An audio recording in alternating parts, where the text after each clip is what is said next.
ରାତି 12ଟାରେ ଆମେ ଆସିଲୁଣୁ। ରାତି 12ଟାରେ ଆମେ ଇନକମ୍ କରିବା ପାଇଁ ଆସିଛୁ, ମାଛ ନାହିଁ।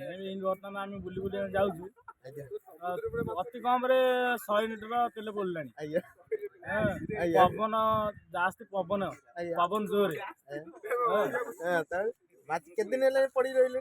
ପଡ଼ିକିରି ଆମେ ମାସ ହେଲା ପଡ଼ିକି ରହିଲୁ। ମାସ ହେଲା ପଡିଗଲେ? ମାସ ହେଲା ପଡ଼ିକି କେତେ ଦିନ ପରେ ପଇସା ମାନେ ମିଳୁଛି? କେତେ ଦିନ ଗ୍ୟାରେଣ୍ଟି ନାହିଁ। ମାଲିକ ଆମକୁ ଦଉନାହାନ୍ତି ଭଲରେ ପଇସା।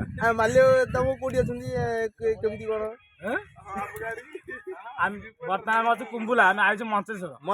ମାନେ କେତେ କିଲୋମିଟର ଲାଷ୍ଟିଂ? ଆମେ 30 କିଲୋମିଟର ଯାଉଛୁ ଲାଷ୍ଟିଂ କରୁଛୁ। 30 କିଲୋମିଟର? ଏତେ ବାଟରେ ରନିଂ କରୁଛ? କେତେଟା ବାହାରୁଛ ସକାଳୁ? ରାତି 3ରେ ଆମେ ଆସୁଛୁ। ରାତି 3ରେ। ତମ ଲାଇଲେନ୍ ମଞ୍ଜି ନା କଣ? ନୁରୁ। ମଞ୍ଜି ନା ହଉଛି ନୁରୁ।